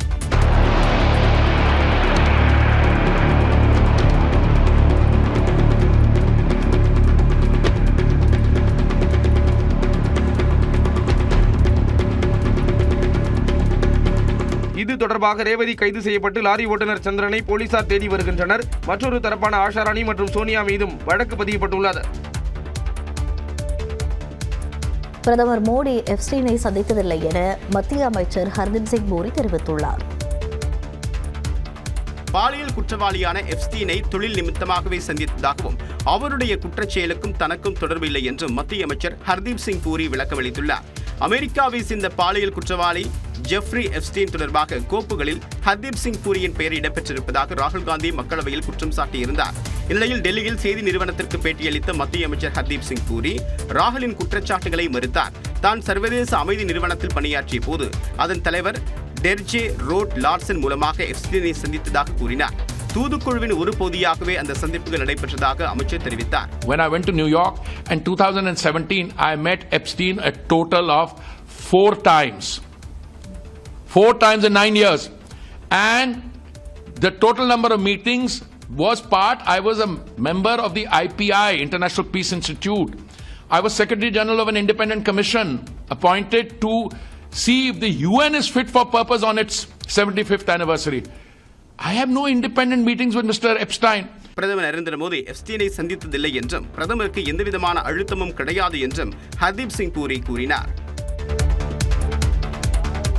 மாநிலங்களுக்கு வரி குறைப்பு செய்யப்பட்டிருப்பதாக கூறப்படக்கூடிய குற்றச்சாட்டுகளை நிராகரித்திருக்கூடிய மத்திய நிதியமைச்சர் நிர்மலா சீதாராமன் பட்ஜெட்டில் எந்த மாநிலமும் புறக்கணிக்கப்படவில்லை என்று திட்டவட்டமாக தெரிவித்துள்ளார்.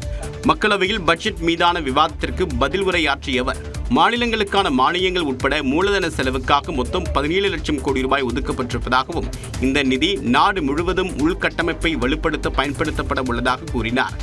வரி பகிர்வை மத்திய அரசு நீர்த்து போக செய்ததாக எழுந்த குற்றச்சாட்டுகளை நிராகரித்தவர் நிதி ஆணையத்தின் பரிந்துரைப்படி மத்திய வருவாயில் மாநிலங்களுக்கு 41 விழுக்காடு வரி பகிர்வு வழங்கப்படுவதாகவும் எந்த மாநிலத்தின் பங்கும் குறைக்கப்படவில்லை என்றும் தெரிவித்தார்.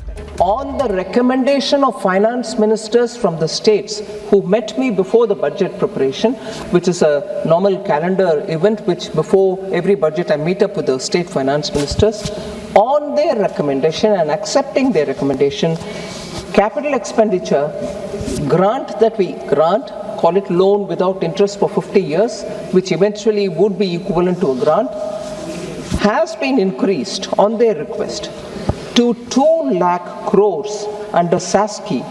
2026-27 ஆண்டில் வரி பகிர்வு மற்றும் மத்திய அரசின் நிதி உதவி திட்டங்களின் கீழ் மாநிலங்களுக்கு வழங்க வேண்டிய தொகை 25,44,000 கோடி ரூபாயாக மதிப்பிடப்பட்டிருப்பதாகவும் இது நடப்பாண்டின் திருத்தப்பட்ட மதிப்பீட்டை விட 2,70,000 கோடி ரூபாய் அதிகம் என்றும் நிதியமைச்சர் தெரிவித்தார். மும்பையில் 33 ஆண்டுகளுக்கு பின் முதல் முறையாக பாஜக சார்பில் பெண் மேயர் தேர்வு செய்யப்பட்டுள்ளார். மகாராஷ்டிராவில் அண்மையில் நடந்த உள்ளாட்சித் தேர்தலில் 44 ஆண்டுகளுக்கு பின்னர் மும்பை மாநகராட்சியை கைப்பற்றி பாஜக வரலாறு படைத்தது.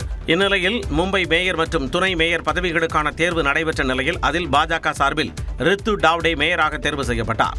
ஏறத்தாழ 33 ஆண்டுகளுக்கு பின்னர் பாஜக சார்பில் மும்பையில் பெண் மேயர் தேர்வு செய்யப்பட்டுள்ளார். இதற்கு முன்பு 1982 ஆண்டு பாஜக சார்பில் டாக்டர் பிரபாகர் பாய் மேயராக பதவி வைத்தார். துணை முதல்வர் ஏக்நாத் சிண்டே தலைமையிலான சிவசேனாவின் சஞ்சய் காடி துணை மேயராக தேர்வு செய்யப்பட்டார். முன்னாள் முதல்வர் உத்தவ் தாக்கரே தலைமையிலான சிவசேனா சார்பில் வேட்பாளர்கள் யாரும் நிறுத்தப்படாதது பாஜகவுக்கு சாதகமாக அமைந்தது. மேயராக தேர்வு செய்யப்பட்டுள்ள ரித்து தாவ்டே கிழக்கு காட்கோப்பூரில் இருந்து 2 முறை கவுன்சிலராக தேர்வு செய்யப்பட்டுள்ளார். காங்கிரஸில் இருந்து 2012 ஆண்டு விலகி பாஜகவில் இணைந்த ரித்து டாவ்டே மும்பை மாநகராட்சியில் கல்வி ஆணைய தலைவர், மும்பையின் புறநகர் கட்டுமான கமிட்டி தலைவர் உள்ளிட்ட பொறுப்புகளை வகித்துள்ளார். பாலிவுட் நடிகர் ரன்வீர் சிங்கிற்கு மர்ம நபர் ஒருவரிடமிருந்து வந்த மிரட்டல் செய்தியை தொடர்ந்து அவரும் அவரது மனைவி தீபிகா படுகோனும் தங்களது மும்பை இல்லத்தில் பாதுகாப்பை தீவிரப்படுத்தியுள்ளனர். பாலிவுட் நடிகர் ரன்வீர் சிங்கின் வாட்ஸ்அப் எண்ணிற்கு வந்த குரல் பதிவில் பல கோடி ரூபாய் பணம் தர வேண்டும் என்றும் இல்லையெனில் கடும் விளைவுகளை சந்திக்க நேரிடும் என்றும் மிரட்டப்பட்டதாக கூறப்படுகிறது. இதுகுறித்து ரன்வீர் சிங் மும்பை காவல்துறையில் புகார் அளித்துள்ளார். இந்த மிரட்டலை தொடர்ந்து தங்களது வீட்டின் வெளியே 6 துப்பாக்கி ஏந்திய தனியார் பாதுகாவலர்களை ரன்வீர் மற்றும் தீபிகா படுகோன் தம்பதி நியமித்துள்ளனர். மேலும் ஒரு சீருடை அணிந்த காவல்துறை அதிகாரியும் இவர்களது பாதுகாப்பிற்காக நிறுத்தப்பட்டுள்ளார். இருப்பினும் தங்களது வீட்டு வசதி சங்கத்தின் அனுமதி பெறாமல் ஆயுதம் ஏந்திய பாதுகாவலர்களை நியமித்தது குறித்து சக குடியிருப்புவாசிகள் எதிர்ப்பு தெரிவித்துள்ளனர். இது தொடர்பாக தாதர் காவல் நிலையத்திற்கு கடிதம் எழுதியுள்ள வீட்டு வசதி சங்கம் உடற்பயிற்சி கூடம், சிறுவர் பூங்கா உள்ளிட்ட இடங்களில் ஆயுதங்களுடன் பாதுகாவலர்கள் நடமாடுவது மற்றவர்களுக்கு அசௌகரியத்தை ஏற்படுத்துவதாக குறிப்பிட்டுள்ளது. இதனிடையே ரன்வீர் சிங்கிற்கு மிரட்டல் விடுத்த நபர் யார் என வாட்ஸ்அப் எண்ணை வைத்து போலீசார் விசாரணை நடத்தி வருகின்றனர். சபரிமலை தங்க கடத்தல் வழக்கில் தேவஸ்வம் போர்டு முன்னாள் தலைவர் வாசுவுக்கு ஜாமீன் வழங்கி கொல்லம் விஜிலன்ஸ் நீதிமன்றம் உத்தரவிட்டுள்ளது. சபரிமலை ஐயப்பன் கோயிலில் துவாரபாலகர் சிலையில் பூசப்பட்ட தங்க முலாம் திருடப்பட்ட வழக்கை சிறப்பு புலனாய்வு குழு விசாரித்து வருகிறது. இந்த வழக்கு தொடர்பாக உன்னிகிருஷ்ணன் போத்தி, முன்னாள் தேவஸ்வம் போர்டு தலைவர் வாசு உள்ளிட்டோரை எஸ்ஐடி குழு கைது செய்து விசாரித்து வருகிறது. இதில் உன்னிகிருஷ்ணன் போத்தியை முதல் குற்றவாளியாக எஸ்ஐடி குழு சேர்த்த நிலையில் அவருக்கு அண்மையில் கொல்லம் விஜிலன்ஸ் நீதிமன்றம் ஜாமீன் வழங்கியது. இந்நிலையில் முன்னாள் தேவஸ்வம் போர்டு தலைவர் என் வாசுவுக்கும் 90 நாட்கள் நிபந்தனை ஜாமீன் வழங்கி கொல்லம் விஜிலன்ஸ் நீதிமன்றம் உத்தரவிட்டுள்ளது. தங்க கடத்தல் வழக்கில் முன்னாள் தேவஸ்வம் போர்டு தலைவர் வாசுவுக்கு தொடர்பு இருப்பதை நிரூபிக்க தவறியதாக எஸ்ஐடி குழுவை கடிந்து கொண்ட நீதிமன்றம் வழக்கு தொடர்பாக இதுவரை குற்றப்பத்திரிகையை தாக்கல் செய்யாததையும் சுட்டிக்காட்டியது. அதே நேரம் வழக்கு தொடர்பாக விசாரணைக்கு ஆஜராக நடிகர் ஜெயராமுக்கு எஸ்ஐடி குழு சம்மன் அனுப்பியுள்ளது. தமிழ்நாடு எகிப்து இடையே 2000 ஆண்டுகளுக்கு முன் வர்த்தகம் நடந்ததற்கு புதிய சான்றுகள் கிடைத்துள்ளன. எகிப்து நாட்டில் யுனெஸ்கோ பாரம்பரிய தலமான கிங்ஸ் பள்ளத்தாக்கில் உள்ள கல்லறைகளில் இருந்து தமிழ் பிராமி கல்வெட்டுகள் கண்டுபிடிக்கப்பட்டுள்ளன. தமிழ்நாடு தொல்லியல் துறை சார்பில் நடைபெற்ற தமிழ் கல்வெட்டியல் குறித்த சர்வதேச மாநாட்டில் சுவிட்சர்லாந்தின் லொசோன் பல்கலைக்கழக பேராசிரியர் இங்கோ ஸ்டார்க் மற்றும் பிரான்ஸ் நாட்டை சேர்ந்த பேராசிரியர் சார்லோட் ஷட்மிட் ஆகியோர் எகிப்து நாட்டின் கிங்ஸ் பள்ளத்தாக்கில் உள்ள கல்லறைகளில் நடத்திய ஆய்வு முடிவுகளை வெளியிட்டனர். அதன்படி கிங்ஸ் பள்ளத்தாக்கில் 30 இந்திய மொழி கல்வெட்டுகள் கண்டுபிடிக்கப்பட்டதாகவும் இவற்றில் பெரும்பாலானவை தமிழ் பிராமி மொழியில் உள்ளதாகவும் தெரிவிக்கப்பட்டுள்ளது. 6 கல்லறைகளிலிருந்து கிடைத்த இந்த கல்வெட்டுகளில் 20 தமிழ் பிராமி எழுத்துக்களிலும் மீதமுள்ள 10 கல்வெட்டுகள் சமஸ்கிருத மற்றும் பிராகிருத மொழிகளிலும் உள்ளதாகவும் தெரிவிக்கப்பட்டுள்ளது. குறிப்பாக பண்டைய தமிழ்நாட்டிலிருந்து கடல் வணிகம் மேற்கொண்ட சிகை கொற்றன் என்ற வணிகரின் பெயர் 5 கல்லறைகளில் பொறிக்கப்பட்டுள்ளது. 2000 ஆண்டுகளுக்கு முன்பு இந்தியாவிற்கும் எகிப்துக்கும் இடையிலான வர்த்தக தொடர்புகளுக்கு மற்றொரு சான்றாக இது அமைவதாக ஆய்வாளர்கள் தெரிவித்துள்ளனர். கனடாவின் பிரிட்டிஷ் கொலம்பியா மாகாணத்தில் பள்ளி உள்ளிட்ட இடங்களில் நடந்த துப்பாக்கிச் சூட்டில் தாக்குதல் நடத்தியவர் உட்பட 10 பேர் கொல்லப்பட்டனர். பிரிட்டிஷ் கொலம்பியா மாகாணத்தில் உள்ள டம்ளர் ரிச் நகரில் வெவ்வேறு இடங்களில் துப்பாக்கிச்சூடு நடந்ததாக காவல்துறையினர் தெரிவித்துள்ளனர். குறிப்பாக ஒரு உயர்நிலைப் பள்ளிக்குள் புகுந்த பெண் ஒருவர் நடத்திய தாக்குதலில் 6 பேர் உயிரிழந்தனர். மேலும் ஒரு வீட்டில் 2 பேர் சடலமாக மீட்கப்பட்டதாகவும் படுகாயமடைந்தவர்களில் ஒருவர் மருத்துவமனைக்கு கொண்டு செல்லும் வழியில் உயிரிழந்ததாகவும் காவல்துறை தரப்பில் தெரிவிக்கப்பட்டுள்ளது. தாக்குதல் நடத்தியதாக சந்தேகிக்கப்படும் அந்த பெண் தன்னைத்தானே சுட்டுக் கொண்ட நிலையில் சடலமாக மீட்கப்பட்டதாக காவல்துறையினர் தெரிவித்துள்ளனர். தாக்குதலுக்கான காரணம் குறித்து போலீசார் தொடர்ந்து விசாரணை நடத்தி வருகின்றனர். அமெரிக்காவிடமிருந்து இறக்குமதியாகும் பருப்பு உள்ளிட்ட வேளாண் பொருட்களுக்கு இந்தியா வரித்தளர்வு அளிக்கும் என்ற அம்சத்தை நீக்கி திருத்தப்பட்ட வர்த்தக ஒப்பந்தத்தை வெள்ளை மாளிகை வெளியிட்டுள்ளது. நீண்ட போராட்டத்திற்கு பின்னர் இந்தியா அமெரிக்கா இடையிலான இடைக்கால வர்த்தக ஒப்பந்தம் அண்மையில் உறுதியானது. அந்த ஒப்பந்தத்தில் அமெரிக்காவிடமிருந்து ஏறத்தாழ 45 லட்சம் கோடி ரூபாய் மதிப்பில் எரிபொருள் மற்றும் எரிசக்தி கொள்முதல், அமெரிக்க வேளாண் பொருள் இறக்குமதி உள்ளிட்டவற்றை இந்தியா மேற்கொள்ளும் என குறிப்பிடப்பட்டிருந்தது. இந்நிலையில் இடைக்கால வர்த்தக ஒப்பந்தத்தில் சில திருத்தங்களை மேற்கொண்டு புதிய அறிக்கையை அமெரிக்கா வெளியிட்டுள்ளது. அதில் 45 லட்சம் கோடி ரூபாய் மதிப்பில் அமெரிக்காவிடமிருந்து எரிபொருள், எரிசக்தியை கொள்முதல் செய்யும் என திட்டவட்டமாக தெரிவிக்கப்பட்டதை மாற்றி இந்தியா உத்தேசித்துள்ளதாக குறிப்பிட்டுள்ளது. அதேபோல் புதிய திருத்தப்பட்ட அறிக்கையில் அமெரிக்காவிடமிருந்து வேளாண் பொருட்கள், அதிலும் குறிப்பாக சில பருப்பு வகைகளை இந்தியா கட்டாயம் வாங்க வேண்டும் என்பதில் இருந்து தளர்வு வழங்கப்பட்டுள்ளது.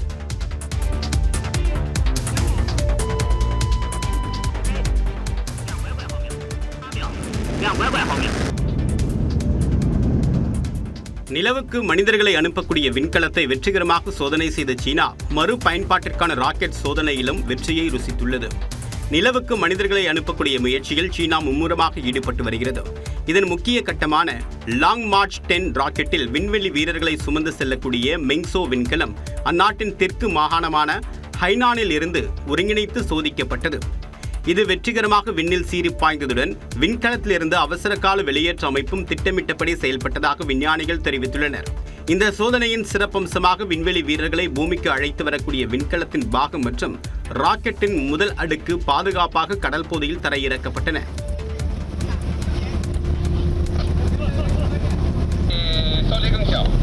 சீனாவின் விண்வெளி வரலாற்றில் கடலில் விழுந்த விண்கலத்தை மீட்கக்கூடிய தொழில்நுட்பம் முழுமையாக சோதிக்கப்பட்டது இதுவே முதல் முறையாகும்.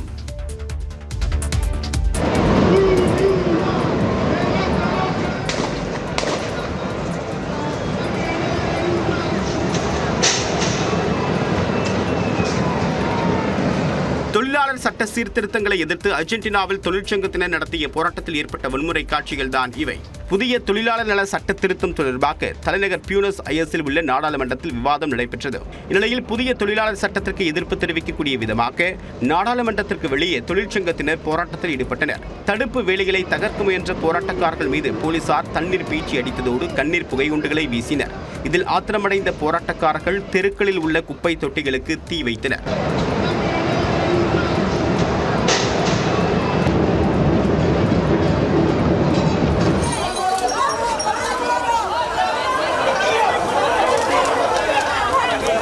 நாட்டின் கட்டுப்படுத்தப்பட்ட பொருளாதாரத்தை தடையற்ற சந்தையாக புதிய சட்டங்கள் மாற்றும் என்று அதிபர் கூறக்கூடிய நிலையில் முறையற்ற பணி நீக்கங்களுக்கு வழிவகுக்கும் என்று தொழிலாளர்கள் குற்றம் சாட்டுகின்றனர்.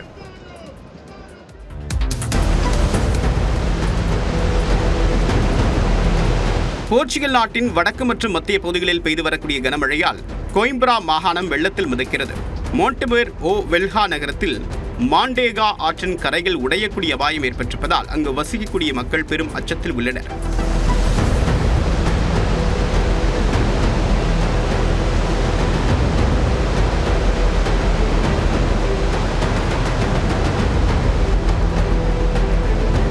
முன்னெச்சரிக்கை நடவடிக்கையாக சுமார் 3000 பேரை பாதுகாப்பான இடங்களுக்கு இடமாற்றம் செய்யப்பட்டுள்ளனர்.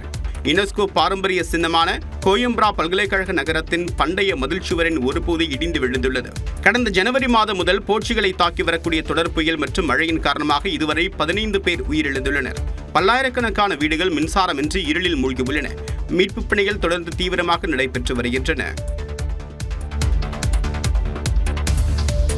ஆட்சியில் பங்கு என்ற கொள்கை முடிவை தாங்கள் எடுக்கவில்லை என இந்திய கம்யூனிஸ்ட் கட்சியின் மாநில செயலாளர் வீரபாண்டியன் தெரிவித்துள்ளார். சென்னையில் செய்தியாளர்களிடம் பேசிய அவர் இம்முறை திமுகவிடம் அதிக தொகுதிகள் கேட்டு பெறுவோம் என நம்பிக்கை தெரிவித்தார். இப்பொழுது பெற்றிருக்கிற இடங்களை காட்டிலும் கூடுதலான இடங்களை நாங்கள் உரையாடல் மூலம் கேட்டு பெறுவது, அதை முதல்வரோ திமுக தலைவரோ ஜனநாயக விரோதமாக எடுத்துக்கொள்ள மாட்டார், கூட்டணி நெருக்கடியாக எடுத்துக்கொள்ள மாட்டார். சூழல் புரிந்து நாங்கள் நடந்து கொள்வோம். ஆட்சியில பங்கு அதிகாரத்தில் பங்கு தீவிரமா பேசிட்டே இருக்காங்க. அது கம்யூனிஸ்ட் கட்சியோட நிலைப்பாடு என்னவா இருக்கு? தமிழ்நாட்டில் அதுபோல ஒரு கொள்கை முடிவு எடுக்கவில்லை, அதுபோன்ற ஒரு உரையாடல் இல்லை. தொகுதி பங்கீடு பேச்சுவார்த்தைக்கு திமுக உரிய நேரத்தில் அழைப்பு விடுக்கும் என நம்புவதாக மார்க்சிஸ்ட் கம்யூனிஸ்ட் கட்சி மாநில செயலாளர் சண்முகம் கருத்து தெரிவித்துள்ளார். வழக்கமா கூட்டணிக்கு தலைமை தாங்கிற கட்சி முதல்ல பேச்சுவார்த்தைக்கான குழு அமைச்ச பிறகுதான் மற்றவங்க எல்லாம் ஏன் பேசலன்னு கேட்கணும். இந்த முறை தலைகீழாக முதலில் அவர்கள் பேச்சுவார்த்தை குழு, ஒருவேளை 4-5 மாநிலங்களுக்கு அவங்க அமைச்சாங்களான்னு தெரியல. திராவிட முன்னேற்ற கழகம் பேச்சுவார்த்தைக்கான குழுவை அமைக்காத நிலையில் பேச்சுவார்த்தைக்கு அழைக்கவில்லை என்கிற பிரச்சனை இருக்கிற மாதிரி தெரியல. இந்திய கம்யூனிஸ்ட் கட்சி சார்பில் தேசிய செயற்குழு உறுப்பினர் மூர்த்தி தலைமையில் 9 பேர் கொண்ட தேர்தல் அறிக்கை தயாரிப்பு குழு அமைக்கப்பட்டுள்ளது.